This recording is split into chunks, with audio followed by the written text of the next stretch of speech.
Hello everyone, my name is Miles Folsom. Thank you for watching. What you're about to see in a minute is a speech that I gave at the Correctional Education Association Leadership Conference in New Orleans, Louisiana. Now what's so different about this speech is that I've really pushed my message to evolve, if you will, away from my own personal story to focus more on my own goals and pursuits in life. And the number one goal and pursuit that I speak on in this video is my mission to build the most humane prison in the world right here in America somewhere. For those of you that do watch the entire clip, which is about 37 minutes long, you'll notice that there are two places where the video cuts out, and I've had to just put in blank white markers there while the audio still plays underneath it. I apologize for that. I'm not the most tech-savvy person, having lived in a cave for 13 years, so if you could just bear with me here and there, I would greatly appreciate it. I hope you enjoy it. Thank you for your time.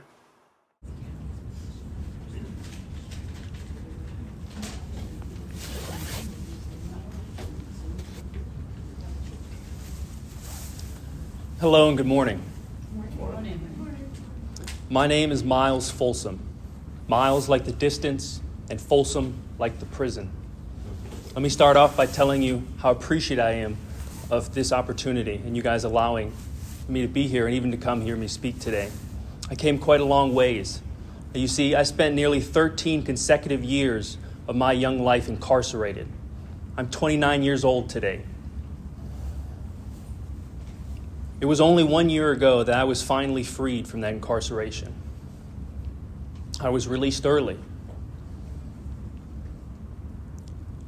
6 months prior to my arrest, I had been caught with 2 handguns at the age of 14 and sentenced to a year in a juvenile facility. At 13, I burglarized a gas station. At 12, it was criminal mischief. At 11, it was vandalism. At 9 years old, my first arrest came for commercial burglary. And my first encounter with law enforcement came when I was 6 years old for a curfew violation. Ultimately, it was the habitual criminal misconduct of my history, coupled with the heinousness of my current crimes, that earned me a 36-year sentence in the Indiana Department of Corrections. For those reasons, I was one of those who a judge had the audacity to call irredeemable. I was one of those who was thrown into an carceral environment to fight for my life at the tender age of 16. I was shipped off to a maximum security prison in southern Indiana. That was where I had to serve my time because it was the only place that a juvenile charged as an adult could be. There was a segregated unit there. Now, as I walked deeper and deeper into that maximum security prison, I genuinely had to worry about whether or not I would come out alive. Yeah, before my arrest, I was a delinquent. I was violent. I carried guns. But when everything was quiet and all my friends went home, I was still just a boy with hopes, dreams, and ambitions, all being sucked away by a criminal influence that I witnessed in the world around me. It was as if I were two people. Miles, the loving, tender teenager, and Miles, the serious, violent felon, addicted to drugs and thrills. And in that way, I felt what many people feel, as if they are the angel and the bad man. That conflict was too much for my 15-year-old mind to hold. And so I was entombed by it. And ultimately, I was shrouded by the shadow of concertina wire that enwrapped my facility. When I turned 18 years old, rather than transferring to a lower-level security prison or moving closer to home, I was trapped there in an adult maximum security prison, thrown into it the day before I turned 18. I woke up on my 18th birthday, and everywhere I looked, I saw killers and sexual violent predators. That was who I ate breakfast with. That was who I sat beside and walked beside.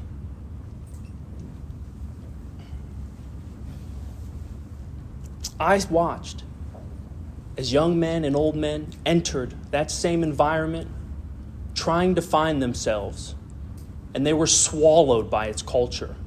They were swallowed by the destruction and chaos that existed in our everyday life. I watched as armed conflicts unfolded before me, as gang hits and gang violence took place. I watched as tattoos and gang membership were the needed protection from predation. I went from acting like a thug, stealing, lying, to participating in a real-life game of warfare with violent maniacs, all at the age of 18, when I still had a baby face.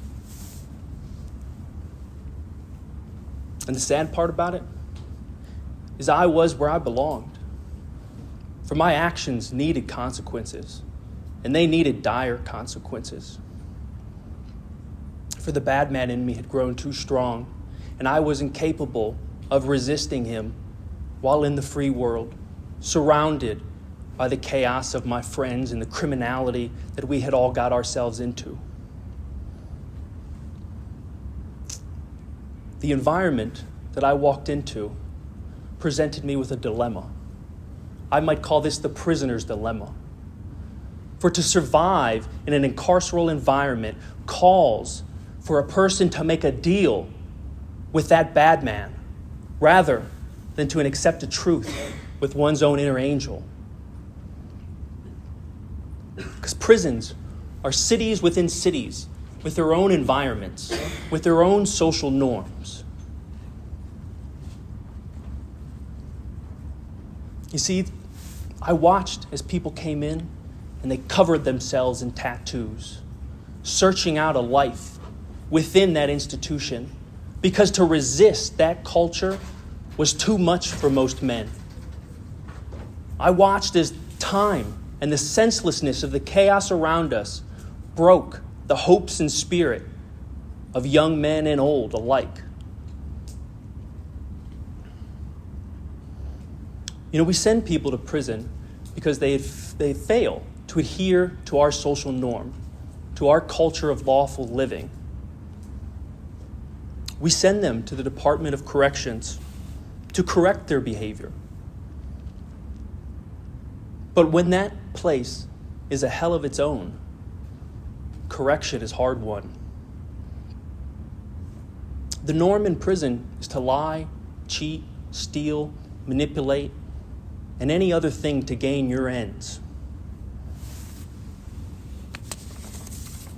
It is a place where the value of human life is discounted.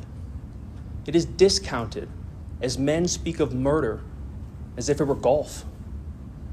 It's discounted as you hear and watch people sharpen crude pieces of steel on the cement so that they can shove it inside of another man over a vain dispute, over a 30-cent soup. That is the world we are sending our citizens into. It is a world of punishment. And for many, that is pleasing, for those people need to be punished. But it is also a world of corruption, a place where gangs run rampant, where drug use is almost used openly. It is a place where bad behaviors are taught and reinforced, not by the staff or the few educators that may be in that prison. No, they're taught that by the thousands of errantly behaving people that they are surrounded by trying to resist, as if they were a fish, a freshwater fish, swimming in the ocean, ate away by everything their senses are taking in. I turned 18 in 2011. The first thing I did when I entered the adult block was search out programs. Programs. The golden ticket for any poor soul locked behind bars. The one promise of a new tomorrow. And what did I find? Barriers. 2011 was the year that the second chance Pell Grants were taken out of prisons. The funding ran dry and it was snatched. My hopes of becoming a college graduate or educating myself out of my criminality were smashed in one fell swoop. So there I was, 18-year-old, standing in a maximum security prison, unable to develop myself intellectually. So I said, well, next best thing, I'll go after my emotions. Well, my emotions were so entangled with drugs that the place that I needed to be was in substance abuse. 18 years old with a drug habit, suddenly entered into this new environment where not only could I smell the drugs, not only could I buy them a few cells down, but I could kill myself with them that day. So I signed up for substance abuse. And you know what the terrible response was? You can't participate in it until your last 3 years. There I was with a 36-year sentence, trying not to lose my life. And the facility told me, we don't care about you until you have 3 years or left. 3 years or less left. I apologize. What a heartbreak. So I couldn't work on my mind. I couldn't work on my emotions. So what did I have to do? Well, I said, let me busy my hands then at least. Let me do something. So I went to building trades. I only learned some construction, some skills, anything.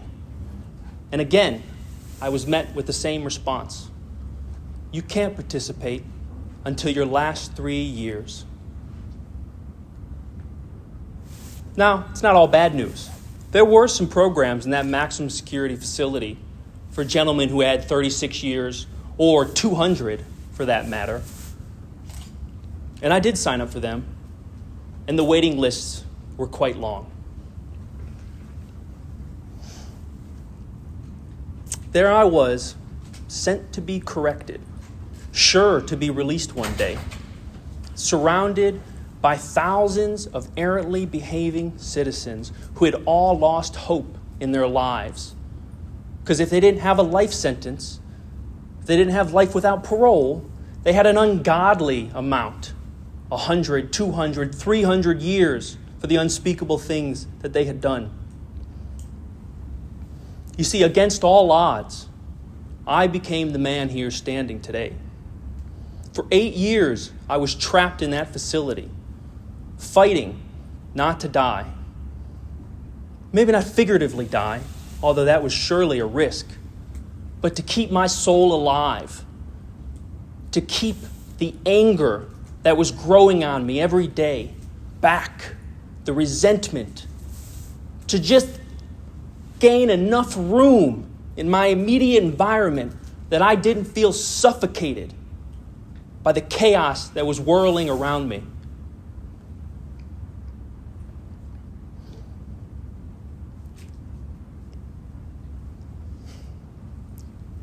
For in the microcosm of prison, one is beset on all sides by people who have terrorized themselves so much over the years that they can't help but make your life a living hell.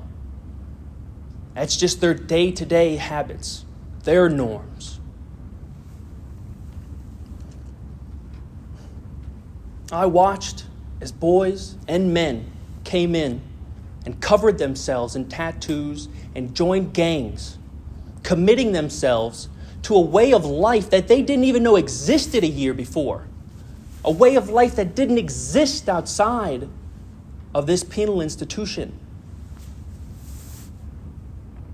My only relief was my cell, and I would go in it every day and slam the door behind me, refusing to participate in the chaos that went outside of my door.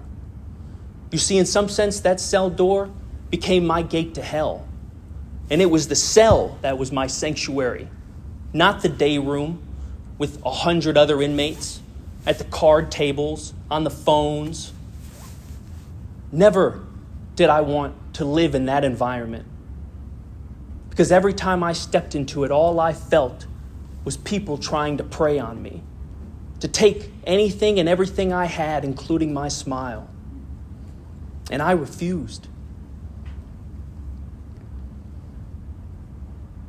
In my cell, I controlled what went on.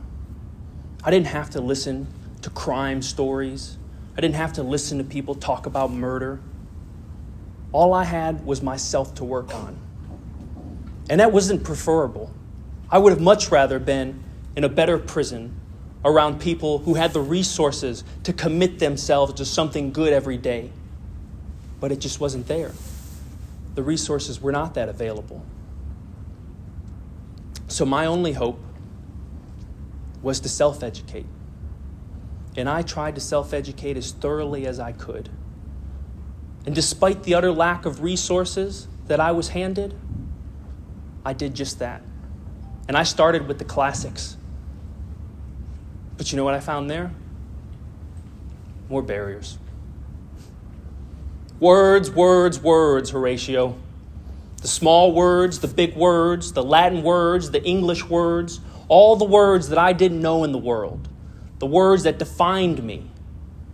I was ignorant to them. The last grade I had completed in school was 7th. I'd been kicked out of 8th. I was incarcerated for 9th. And I received this prison sentence at the beginning of 10th. And man, I was pissed. Here I was, staring at a book that I couldn't read in my own tongue. So what did I do? I made 2 rules for myself. The first one, that I would never stop reading a book that I had started. And the second rule, that if ever I came across a word in any of those books that I didn't know, whether it was 5 words on the page or 10, that I would look every single one of them up right then and there. I'd put the book down, I'd grab a dictionary, and I'd find out the meaning of that word.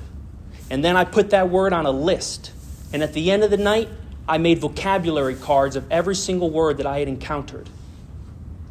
And I did that every time without failure. Year after year after year. Until I started giving the cards away. Because the stacks, they just grew too high. And they weren't on note cards.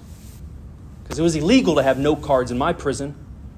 So I had to take a razor blade and cut a piece of cardstock out to make my own. Because that's how bad I wanted to change my life. And I knew that I was the only one at that point who was going to be able to do it. I blindly struggled with the full faith that one day my efforts would pay off. And indeed they did. In 2017, after 8 years of being incarcerated in a maximum security prison, I had served enough time that my security level dropped. For I was only stuck there because of the length of time that I had, not because my behavior warranted it. And so after those 8 years, I was transferred to a medium-level security prison in northern Indiana. It was at that prison that my life would take a dramatic change. I was finally given the chance to go back to college, or rather to start it anew from the very start. I couldn't believe it. 8 years I had fought, not knowing where I was going, not even knowing where I was, just fighting. And suddenly my dream had come back to me. The thing that my father had said more than anything throughout my life. Go to college, son. Go to college. Go to college. We go to college. My father hardly finished high school. But that was the one thing he never stopped repeating to me. And when I finally got that chance back, I cried. It was such a blessing.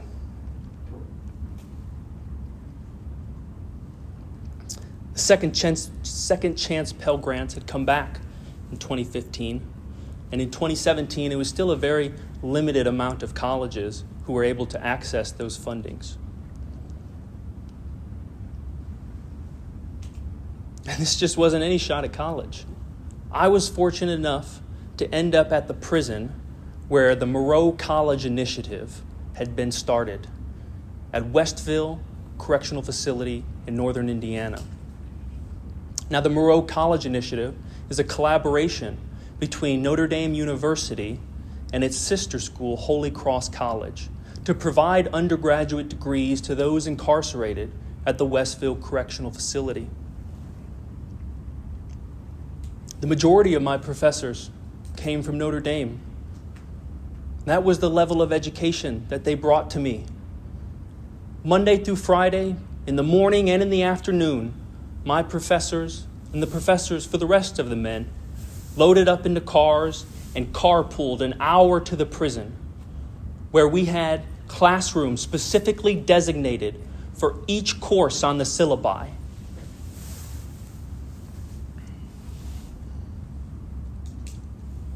Now, I didn't truly know how hard I had worked all them years in that cell, for I was doing it alone, without any meter to check myself against. When I was given a structured education to perform within, I prospered. I became a writer, a poet, and an artist. I was the first prisoner to ever publish in the Notre Dame Journal of Undergraduate Research for my work on John Milton's epic poem Paradise Lost. I was the first prisoner to ever publish in the Notre Dame Alumni Magazine. My artwork was featured in 2 galleries during my incarceration, and I was nominated to be a part of a National Academic Honor Society. All this before I had even completed my Associates of Arts in 2020. And of course, as soon as I did complete that AA, I signed up for the BA. And I completed all but a single semester of my bachelor's degree with the Moreau College Initiative. For before I could start my final semester, I was gifted another blessing. I was released early after serving just over 12 years of my life in the Indiana Department of Corrections.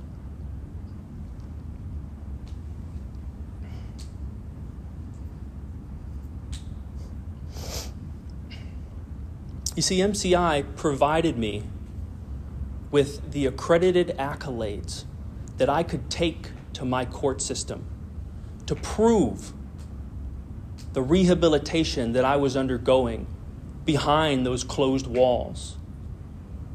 You know, I had gone back to court before I went to college, after completing every program that was available to me in the Department of Corrections, and I mean every. And you know what they told me? You're a terror to society, a menace, and we'll never let you out. I mean, that's about verbatim. And then, once I got into college, I was gifted this opportunity to go above and beyond, a place where the only ceiling was the lack of effort my willpower could put forward. For as long as I tried and as hard as I tried, the success kept coming. And in many ways, it was my participation in the Moreau College Initiative and all the accomplishments that I gained while in it, taught by its professors and educators, that allowed me to bargain for an early release. For without those things, all my successes, all my effort would have still been in the darkness.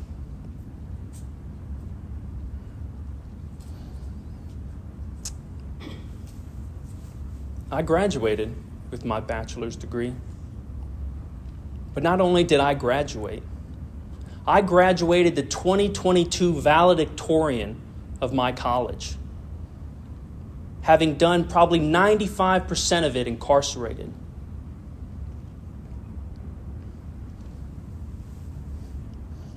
When I reflect on my incarceration and the thousands and thousands of people I met, there's one type of people that stand out to me.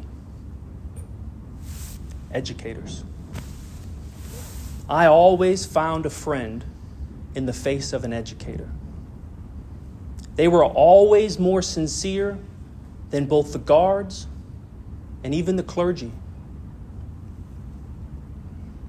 And in many respects, the kindness that those educators showed me was a great encouragement in my life as I set out to become an educator myself. And the same debt that you feel that you owe our citizens in pursuing this course of life is the same debt that I feel that I owe you, which is why I've come here today. You see, I have a dream that will not die, and I have a plan for accomplishing it. My dream is to build the most humane prison in the world, right here in America. The current title is held by a Norwegian prison, Halden. Some of you may know it. Now, my prison will not be called humane because it is clean, although it will be. It will not be called humane because it punishes with progress, although it will do that too. My prison will be called humane for one reason, the most important reason, the only thing worth concerning yourself about a prison, and that is how many men return to it. And anything else are subcategories. At the end of the day, the most important thing is how many people recidivate to that prison. Do you know how many? Me either. You can find the national recidivism rate. You can even find the state recidivism rate. Try to find the recidivism rate of an institution, any of them. They don't publish them. If you ask where is it at, why it's not published, say it's too difficult. Too many prisoners move around. And I don't accept that answer. You know why? Because our prisons are quite diverse.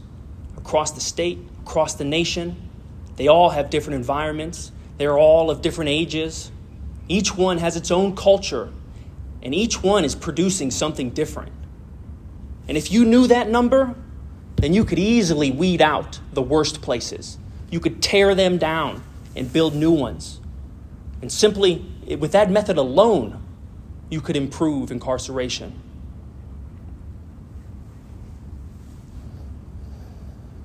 I wish for this prison to be the first non-profit prison in the world. A place where everything is transparent. All the numbers, all the efforts. For the last 7 years, I have been dreaming, planning, and designing this prison. For I wish to give you a place where you can help rehabilitate prisoners in an optimal environment. One where you do not just have them in an educational environment for a few hours out of the day. So let me tell you, I did it. I've been there. I went to the classes. Hour a day, once a week. And then I went back to that cell house. And I was around the rest of those errantly misbehaving citizens trying to teach me another way for the other 23 hours out of each day.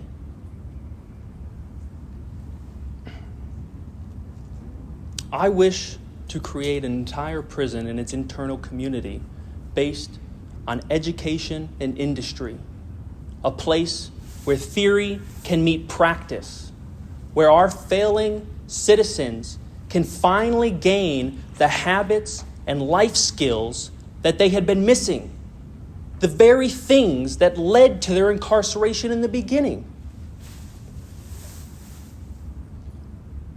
It's the most absurd thing to me, and perhaps some of you have thought this throughout your career, that for the crime of failing to adhere to our societal norms, we send people to environments that can hardly be said to resemble our societal norms and practices. Then, while there, we demand that they learn how to assimilate to our culture of lawful living. But how could that ever occur? when they're trapped in an environment that looks nothing like real life?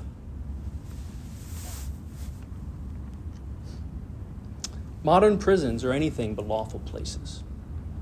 They are ghettos locked behind fences and walls. Places that the public do not see.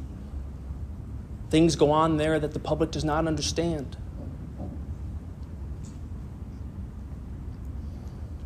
How could we ever throw a person in war and the day that they walk out, expect them to be a peaceful person?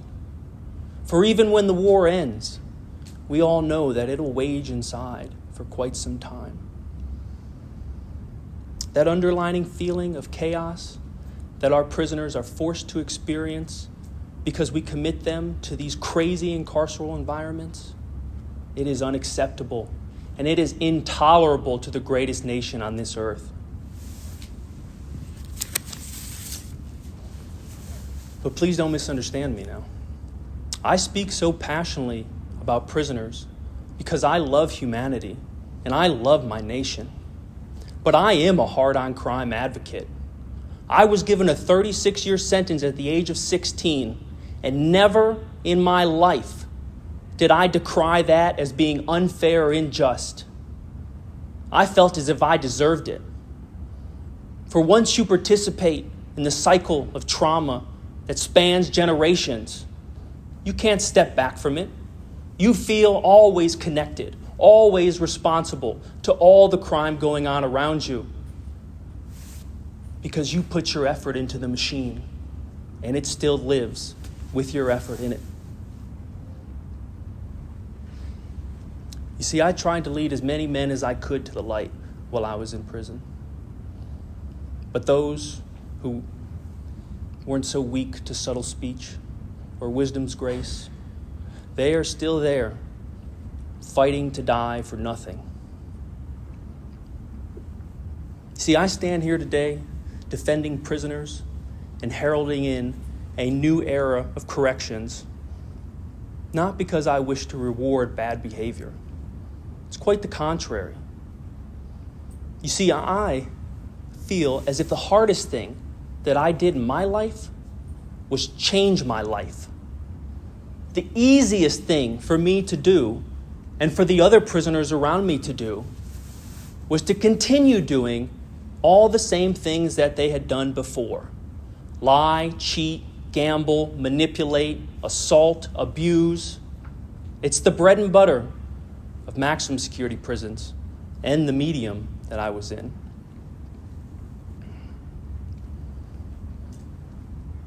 See, our prisons, I feel, cannot overcome such rampant behavior because of the archaic design and policy that runs them, because the idea that education is an expendable thing.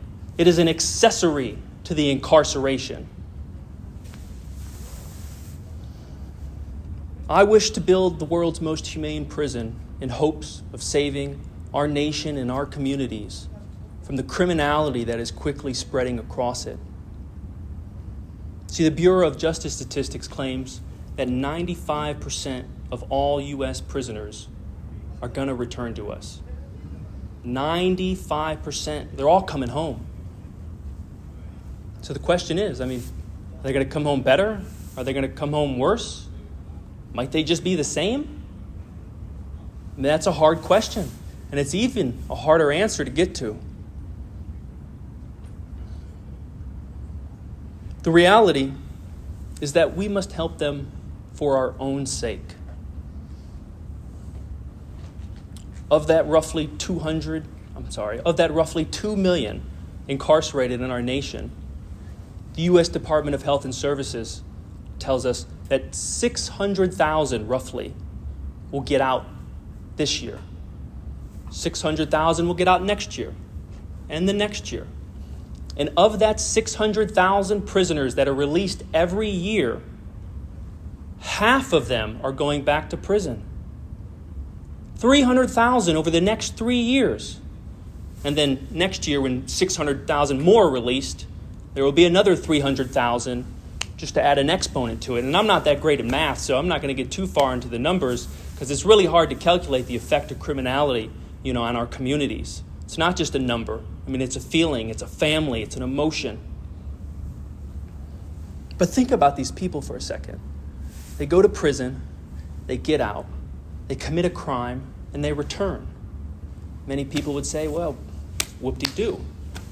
Waste your life if you want to. But these people do not live in a vacuum. They live with us in our communities. And when they go back to prison, the 300,000 or the 3 million over however length of time, they don't just go back for what they did to themselves. They created new victims of us because we failed to treat the sickness that they had before they returned to us. This tough on crime idea leads to us disregarding the needs of our citizens, the 95% that will come back to us. And what happens when we disregard that? Well, they victimize us. They steal from us. They abuse us. They rape and molest our families. They kill our mothers, brothers, sisters, fathers, because we were just too tough to lend a hand. Our people didn't know how to adhere before they went in, and most still haven't learned by the time that they get out. It's unacceptable. I will not stand for it, and I would hope that you wouldn't either. You see, I've come here today to ask for your help. I have committed the rest of my life to building this prison. I have a dream that will not die. It doesn't matter if I have to work 1 year, 5 years, or the next 30. I have set my course, and this is the only thing that I'm going to do in life.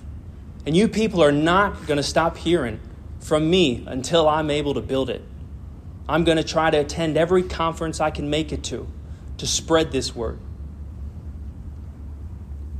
And once I create it and prove the first one successful, then I'm going to turn it into a standard model, one that can be tweaked and replicated in another state, in another community, until nonprofit prisons are in every state across this nation. See, as prison educators, your instruction has been limited to classrooms. But I wish to make a classroom out of a prison. No matter where you are when you think of it, or how long has passed since this talk, please remember that when you think of a new era of corrections, I am one of those out there trying to make it. And I need your help, because I can't do it alone.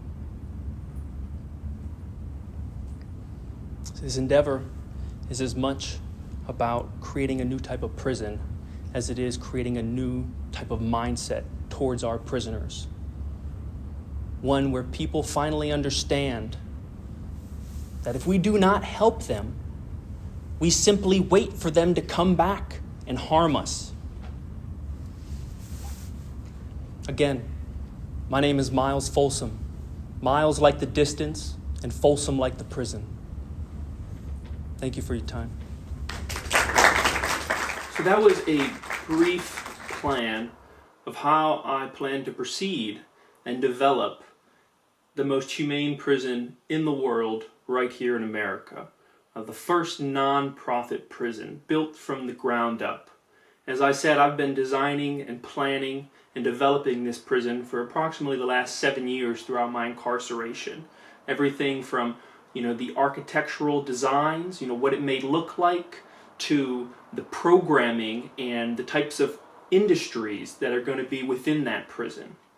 I plan to pursue this goal for the rest of my life until the last breath leaves my lungs. If it's something that you're interested in helping with, please reach out, leave a comment. Thank you.